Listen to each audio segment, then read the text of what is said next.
नमस्कार दोस्तों, मैं हूं डॉक्टर आर बी धवन और आज इस वीडियो में मैं आपको परिचित कराने जा रहा हूं शुक्राचार्य एस्ट्रोलॉजिकल रिसर्च सेंटर के द्वारा जो हस्तरेखा के कोर्स करवाए जाते हैं उनमें सिलेबस क्या है और क्या पढ़ाया जाता है। लेवल 1 जिसका नाम है हस्तरेखा आचार्य है, उसका परिचित मैं इससे पहले वाली वीडियो में आपको दे चुका हूं और अब इस वीडियो में परिचित कराऊंगा आपको हस्तरेखा शिरोमणि में क्या सिलेबस है और अध्याय कितने हैं। अध्याय 1 से हम शुरू करते हैं। अध्याय 1 में ग्रहों के फलादेश और शुभ या अशुभ चिन्ह, हाथों में बनने वाले जो शुभ और अशुभ चिन्ह होते हैं, इससे मनुष्य का स्वभाव कैसे बदलता है ये बताया गया है। आगे चल करके फलादेश में शुभ लक्षण क्या हैं और पुरुषों के 21 प्रकार से भेद बताए गए हैं। यानी 21 प्रकार के जो पुरुष हैं उनके हाथों के भेद के अनुसार, उनके लक्षणों के अनुसार, उनके क्या क्या लक्षण होते हैं, उनमें 21 प्रकार के जो भेद हैं। इसके बाद बताया गया है ग्रह स्थानों की उच्च और नीच स्थिति को हाथ में कैसे देखें। हाथ में किस प्रकार से पता चले कि ये ग्रह उच्च है, अच्छा फल देने वाला है, और ये ग्रह उच्च नहीं है और अच्छा फल नहीं देने वाला। इसके बाद बताया गया है अध्याय 1 में ही त्रिभुज, हाथ में बनने वाले कुछ विशेष चिन्ह होते हैं। जैसे 3 कोण बनते हैं, त्रिकोण बनता है उसको त्रिभुज, और चतुर्कोण यानी चौकोर खाना बनता है रेखा के द्वारा। तो उसका क्या फल होता है और क्या परिणाम होता है, कहाँ कहाँ किस किस ग्रह स्थान में हो या किस रेखा के आसपास हो, तो किस प्रकार का वो परिवर्तन जातक के जीवन में लाने में सक्षम होता है। हस्तरेखा शिरोमणि के अध्याय 2 में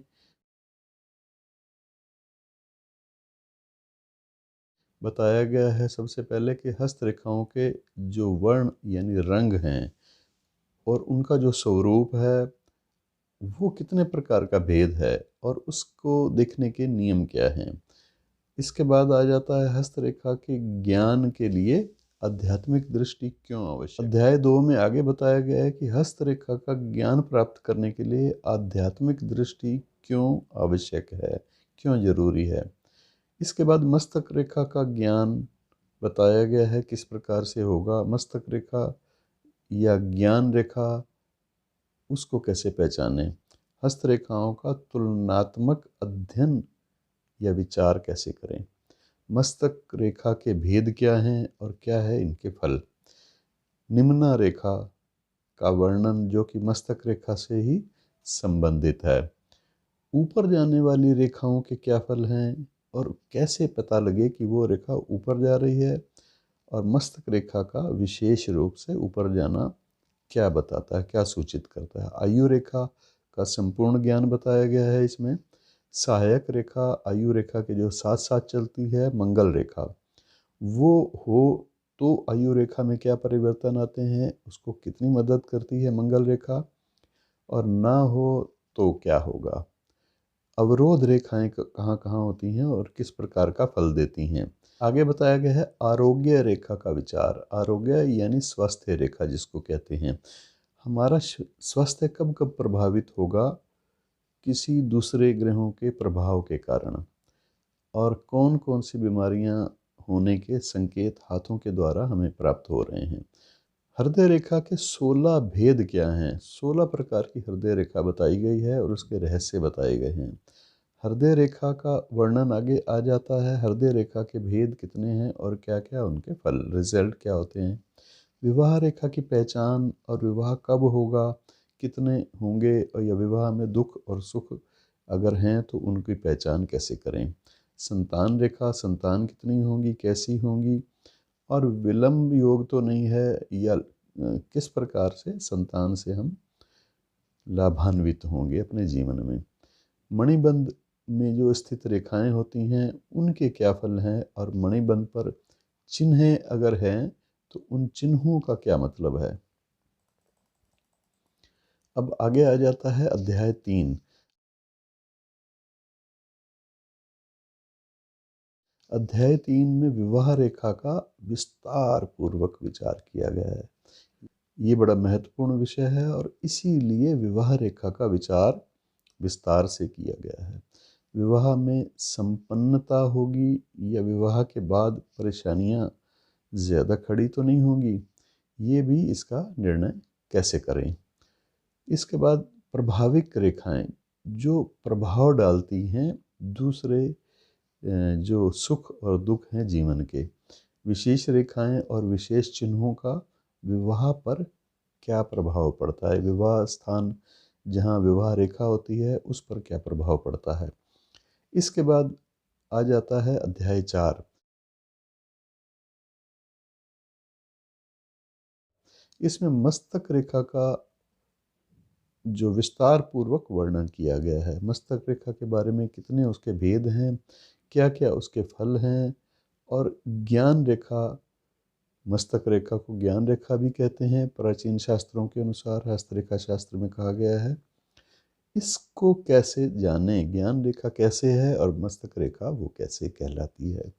मस्तक रेखाओं के जो रंग हैं और या स्वरूप हैं और या फिर भेद कितने हैं, कितने प्रकार की मस्तक रेखा होती है, मस्तक रेखा पर स्थित या उसके आसपास जो चिन्ह हैं उनका क्या अर्थ है, वो किस प्रकार से प्रभावित करते हैं मनुष्य को। अब आगे आ जाते हैं अध्याय 5 पर। अध्याय 5 में जीवन रेखा का विस्तार पूर्वक परिचय कराया गया है और विशेष फल उसके क्या क्या कब कब होते हैं।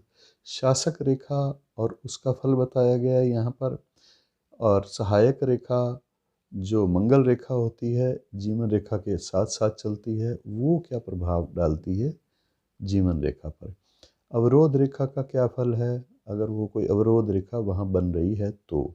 जीवन रेखा का कई प्रकार से विचार किया गया है। इसमें नंबर 1 प्रथम जीवन रेखा हाथ के अनुसार किस प्रकार की होती है, दूसरे प्रकार की रेखा जो जीवन रेखा होती है वो किस प्रकार की होती है, तीसरे प्रकार की रेखा जीवन रेखा किस प्रकार की होती है। यानी 3 प्रकारों की जीवन रेखा के भेद भी बताए गए हैं, इनका क्या क्या फल है, कैसे कैसे इनको पहचानें। हस्त रेखा के अनुसार आयु का अंदाजा कैसे लगेगा कि किस प्रकार से किस आयु में कौन सी घटना घटेगी, इसको देखने का तरीका यहाँ बताया गया है। आयु का ज्ञान शरीर की ऊंचाई से भी हो सकता है, वो कैसे निकालें वो भी बताया गया है। उंगली के नाप से भी आयु का ज्ञान प्राचीन समय में आचार्य करते थे, तो उसका तरीका क्या है वो बताया गया है। अब आ जाते हैं अध्याय 6 पर।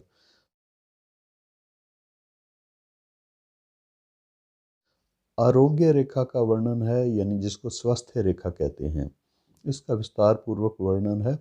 कब कब शरीर में रोग होने की संभावनाएं हैं या फिर वो आरोग्य जो होगा उसका वो किस स्तर का होगा, किस तरह से हम मुकाबला कर सकते हैं रोगों का, किस लेवल पर हमारे अंदर आरोग्यता है या रोग अवरोधक शक्ति हमारे शरीर में है। स्वास्थ्य रेखा का तुलनात्मक विचार किया गया है और फलादेश के तरीके बताए गए हैं।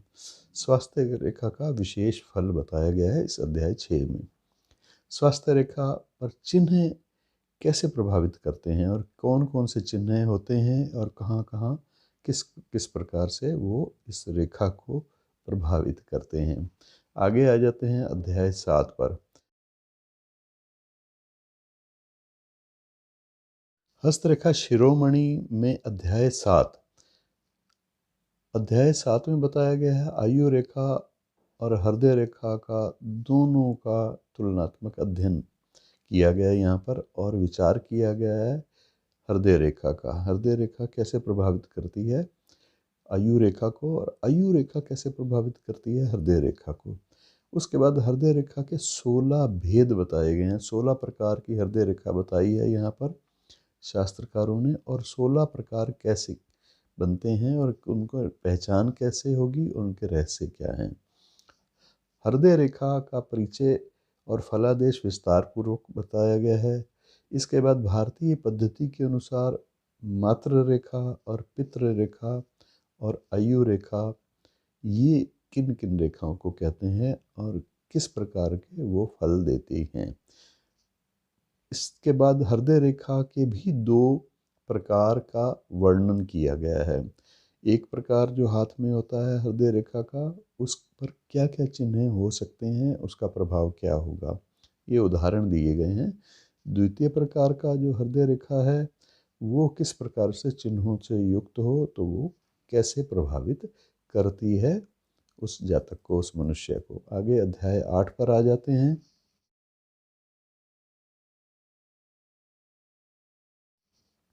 अध्याय 8 में बताया गया है हस्तरेखा यानी भाग्य रेखा। हस्तरेखाओं में भाग्य रेखा को बड़ा महत्वपूर्ण स्थान प्राप्त है।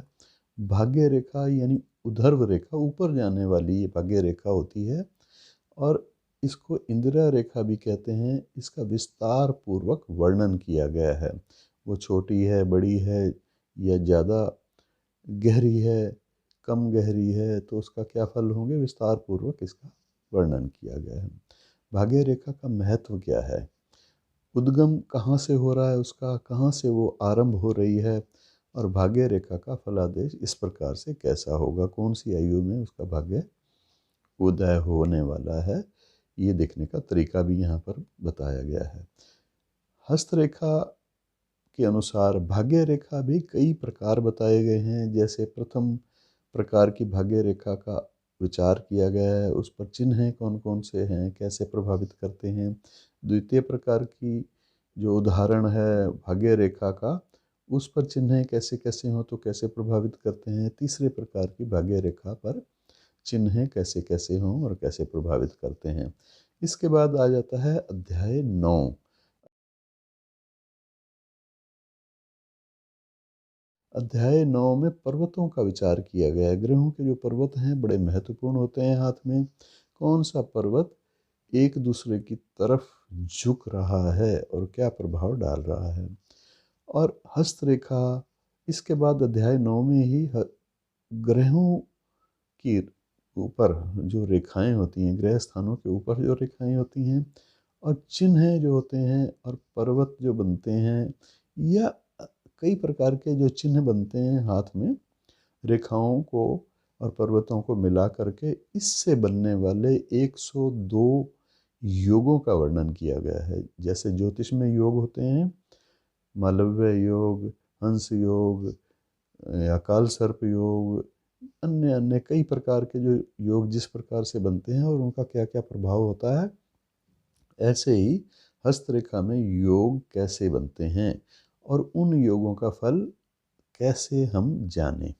ये 102 प्रकार के उदाहरण दिए गए हैं, योग कैसे बनते हैं, क्या उनसे हाथ में किन किन प्रकार के हम उनको पहचानें और क्या उनके फल हैं। अध्याय 9 में हस्तरेखा देखने में एक्सपर्ट बनने के लिए, विशेषज्ञ बनने के लिए आध्यात्मिक दृष्टि तो ज़रूरी है। ये मैंने पहले ही आपको चर्चा की में बताया है प्रथम अध्याय में ही। और यहाँ अंत में बताया गया अध्याय 9 में कि इसके लिए कीरों ने भी पंचांगुली साधना की थी, और जितने भी महान हस्तरेखा विशेषज्ञ हुए हैं उन्होंने पंचांगुली साधना के बाद इसमें सिद्धहस्तता प्राप्त की थी इस विद्या में। तो पंचांगुली देवी का परिचय कराया गया है और पंचांगुली साधना कैसे करें पूरा विवरण है। आप भी इसको पढ़कर पंचांगुली साधना कर सकते हैं। तो ये था परिचय।